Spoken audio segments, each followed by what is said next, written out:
سیدھا کریں نا، اس کو سیدھا کریں تھوڑا اس طرف کر کے. ہاں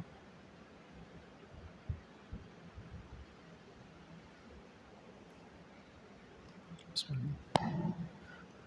الحمد للہ رب العالمین والصلاة والسلام علی سید المرسلین.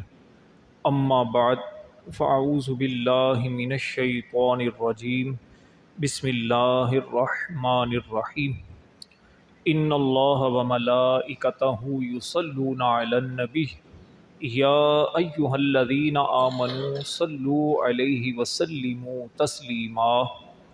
اللہم صل علی سیدنا و مولانا محمد وبارک وسلم صلاۃ و سلاما علیک یا سیدی یا رسول اللہ وعلی آلک و اصحابک یا حبیب اللہ. حضرت عبداللہ بن عمر رضی اللہ تعالی عنہما فرماتے ہیں، فتح مکہ کے دن اللہ کے پیارے حبیب صلی اللہ علیہ وسلم نے خطبہ دیتے ہوئے ارشاد فرمایا، اے لوگو، تمہارے اندر ابھی تک جاہلیت کا غرور اور ایک دوسرے پر خاندانی فخر دور کر دیا. حضرت عبداللہ بن عمر رضی اللہ تعالی عنہ فرماتے ہیں کہ فتح مکہ کے دن نبی پاک صلی اللہ علیہ وسلم نے خطبہ دیتے ہوئے ارشاد فرمایا، اے لوگو، اللہ تعالیٰ نے تم سے جاہلیت کا غرور اور ایک دوسرے پر خاندانی فخر کو دور کر دیا ہے.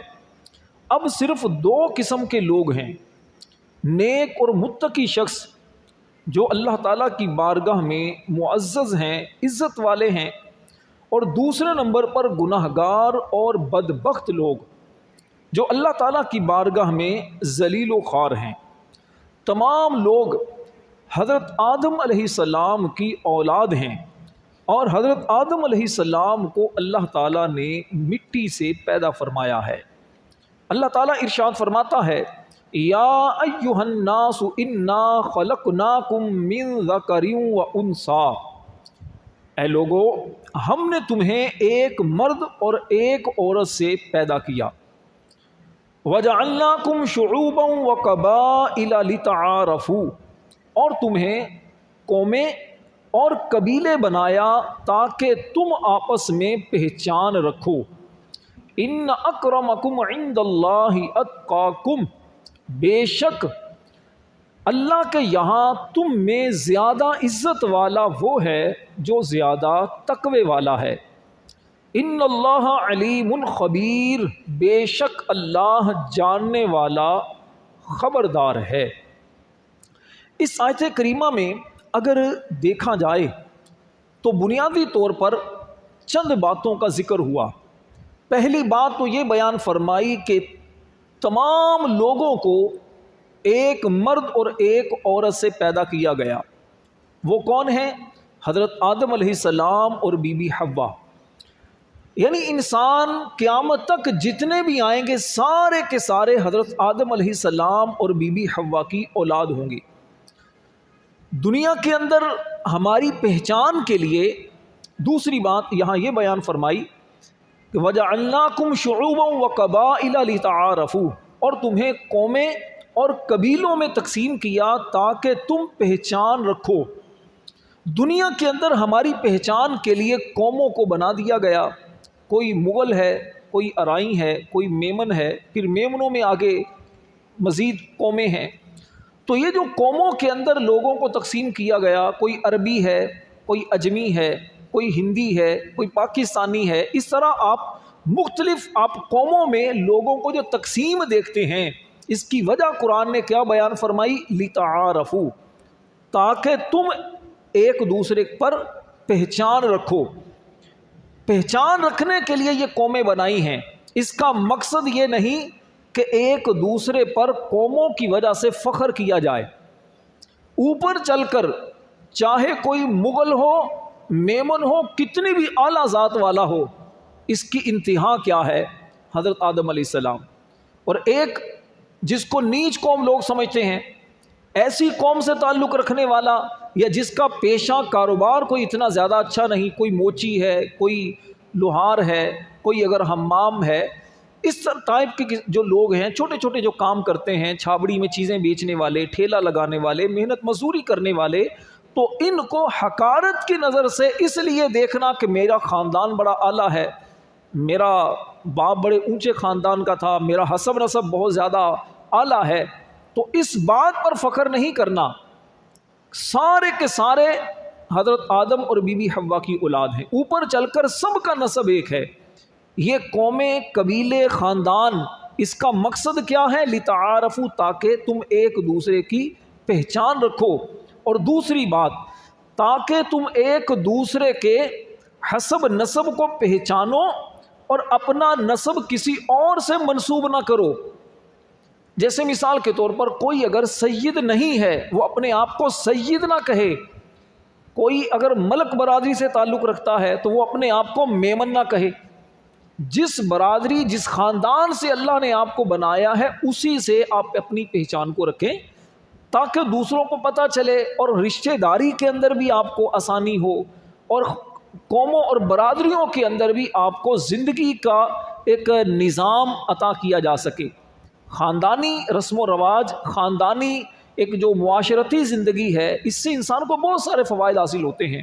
تو دوسری بات اللہ تعالیٰ نے اس بات کو بیان کیا، اور تیسری بات فرمایا ان اکرمکم عند اللہ اتقاکم، بے شک اللہ کے یہاں عزت والا تم میں سے وہ ہے جو زیادہ تقوی والا ہے۔ تقوی والا، ایمان والا، اللہ سے ڈرنے والا، یہ اللہ کے نزدیک عزت والا ہے۔ ہمارا معیار عزت کا کیا ہے؟ جس کی شہرت زیادہ ہو، جو خوبصورت زیادہ ہو، جس کے پاس دولت زیادہ ہو، جو اونچے خاندان کا ہو، یہ ہمارے نزدیک عزت کا ایک معیار ہے۔ لیکن اللہ کے نزدیک عزت کا معیار اللہ نے کیا بیان فرمایا؟ تقوی۔ تقوی کسے کہتے ہیں؟ اللہ کا ڈر، اللہ کا خوف۔ کوئی بھی غلط کام کرتے ہوئے یہ ذہن میں تصور رہنا کہ میرا رب مجھے دیکھ رہا ہے، کسی کو دھوکہ دیتے ہوئے یہ بات ذہن میں رہنا کہ مجھے اس کا جواب دینا ہے، کسی کے پیسے دبانے پر یہ ذہن میں رہنا کہ میں نے اس کا حساب دینا ہے، کسی پر ظلم کرتے ہوئے یہ ذہن میں رہنا کہ میں نے رب کی بارگاہ میں اس کا جواب دینا ہے، مجھ سے پوچھا جائے گا۔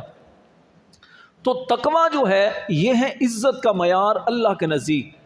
اور پھر اللہ تبارک و تعالیٰ نے چوتھی بات یہ ارشاد فرمائی کہ ان اللہ علیم خبیر، بے شک اللہ جاننے والا ہے، خبر رکھنے والا ہے، جو کچھ آپ کریں اللہ سب کو جانتا ہے۔ اب اس آیت کی مختصر سی میں مزید وضاحت کر دیتا ہوں۔ پہلی بات تو یہ بیان فرمائی کہ یا ایھا الناس انا خلقناکم من ذکر و انثی، اے لوگو ہم نے تمہیں ایک مرد اور ایک عورت سے پیدا کیا۔ یہاں یہ ایک مسلمانوں کو عقیدہ بیان کر دیا گیا کہ سارے کے سارے انسان وہ آدم علیہ السلام اور بی بی حوا کی اولاد ہیں، ان سے اللہ نے پیدا کیا۔ اور حضرت آدم اور بی بی حوا کو اللہ نے کیسے بنایا؟ آدم علیہ السلام کے بارے میں تو رب نے قرآن میں بیان فرمایا وَإِذْ قَالَ رَبُّكَ لِلْمَلَائِكَةِ إِنِّي جَاعِلٌ فِي الْأَرْضِ خَلِيفَةً، جب اللہ نے فرشتوں سے فرمایا کہ میں زمین میں اپنا نائب بنانے والا ہوں، خلیفہ بنانے والا ہوں، تم کیا کہتے ہو؟ مشورے کے انداز میں اللہ نے اس بات کو بیان فرمایا۔ تو اس سے پتہ چلا آدم علیہ السلام کو رب نے پیدا کیا۔ پھر آدم علیہ السلام جنت میں تھے، اللہ نے ان پر نیند کو طاری کیا، ان کی بائیں پسلی سے بی بی حوا کو پیدا کیا، اور پھر ان دونوں کا ایک رشتہ اللہ نے بنا دیا، میاں بیوی والا، ان کا نکاح کر دیا، میاں بیوی والا تعلق بنا، اس کے بعد پھر اولاد کا سلسلہ شروع ہو گیا۔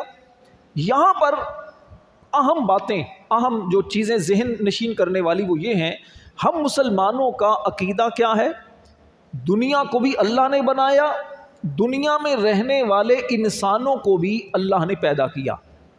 یہ ہمارا عقیدہ قرآن میں اس چیز کو بیان کیا گیا۔ غیر مسلم، لبرل، سیکولر اور ماڈرن اسلام کے یا ماڈرن ذہنیت کے جو حامی لوگ ہیں وہ کیا کہتے ہیں؟ یہ دنیا ایک ہنگامہ ہو گیا، خود بخود وجود میں آ گئی، خود بخود یہ کائنات کا سلسلہ ہو گیا۔ تو ان کا رد کر دیا گیا کہ ایسا نہیں ہے، انسانوں کو اللہ نے خود بنایا ہے آدم بی بی حوا کو، اور ان کے ذریعے اور انسان کی نسل کا سلسلہ شروع ہوا ہے۔ وہ لوگ جو کہتے ہیں جی انسان معاذ اللہ پہلے بندر تھا، یا پہلے کوئی بن مانس تھا، پہلے اس کی دم ہوتی تھی، پہلے انسان مختلف طرح کا رہتا تھا، پھر آہستہ آہستہ بدلتے بدلتے یہ صورت انسان کی بن گئی، تو یہ ایک خیالی چیزیں ہیں، خیالی ایک چیزیں ہیں، حقیقت سے ان چیزوں کا تعلق نہیں ہے۔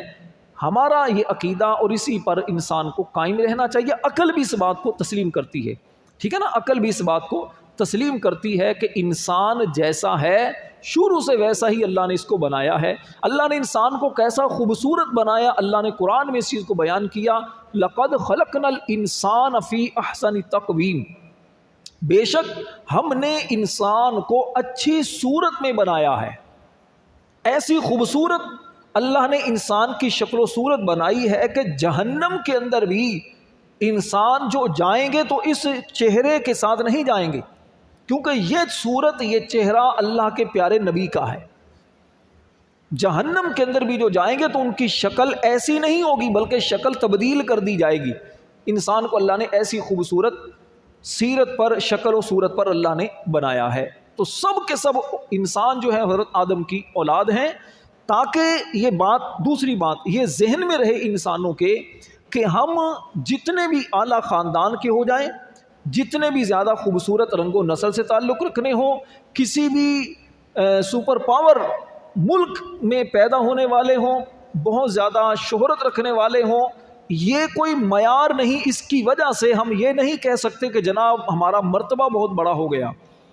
سب کو غور کرنا ہے، جو مسلمان ہے، جو بھی انسان ہے، اسے غور کرنا ہے کہ میری انتہا وہ ایک، ہم سب انسانوں کی انتہا وہ ایک، وہ حضرت آدم علیہ السلام اور بی بی حوا۔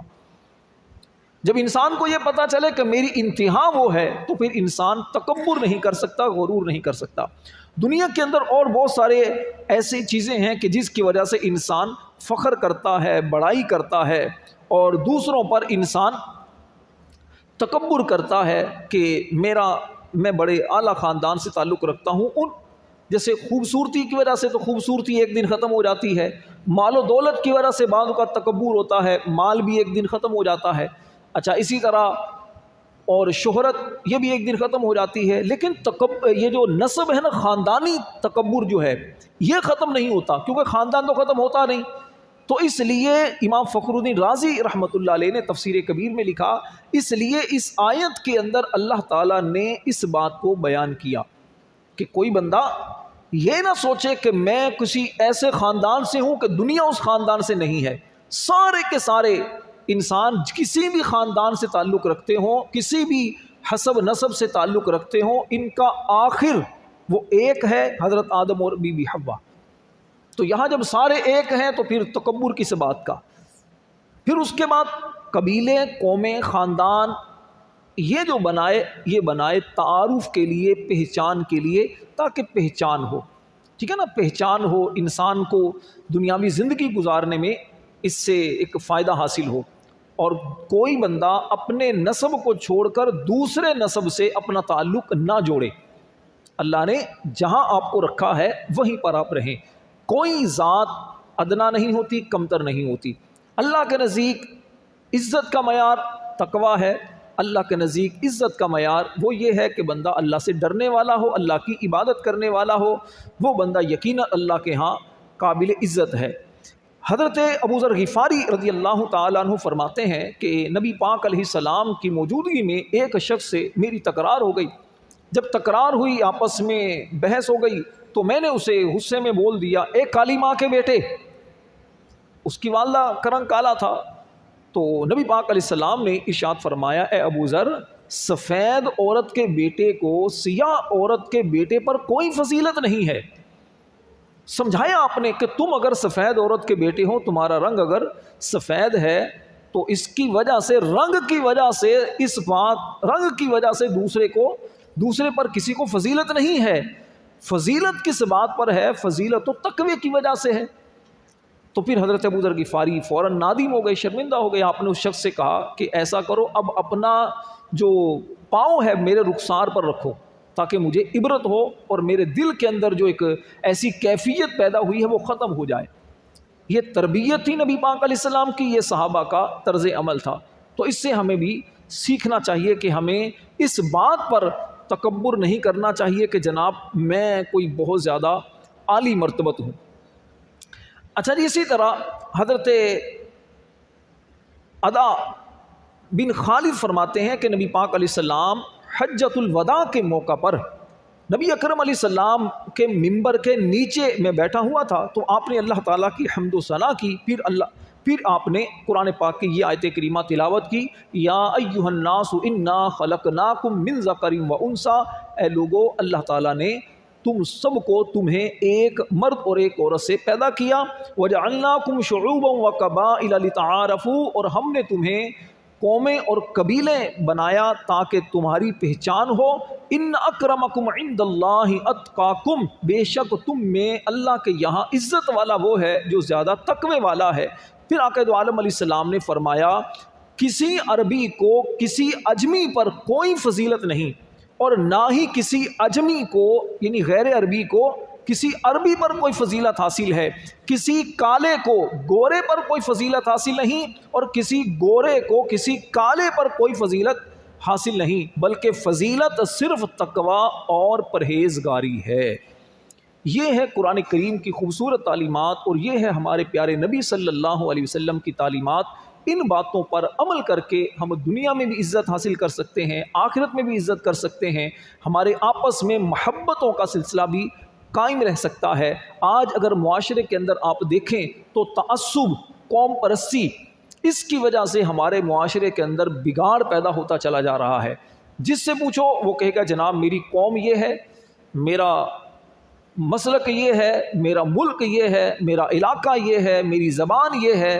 ہم انہی چکروں میں آ کر اپنے آپ کو مزید ذلت کی طرف لے کر چلے جا رہے ہوتے ہیں، اور جب اللہ کا عذاب نازل ہوتا ہے، اللہ کی پکڑ آتی ہے، تو پھر کہتے ہیں کہ کاش ہم ایسا نہ کرتے۔ اس سے پہلے کہ اللہ کا عذاب آئے، اللہ کی طرف سے ہماری پکڑ ہو جائے، ہمیں چاہیے کہ ہم مسلمان آپس میں مل جل کر رہیں، اتفاق سے رہیں۔ اللہ نے کتنا خوبصورت ہمارا رشتہ بنایا ہے، ان اکرمکم عند اللہ اتقاکم، فرمایا کہ مسلمان آپس میں بھائی بھائی ہیں۔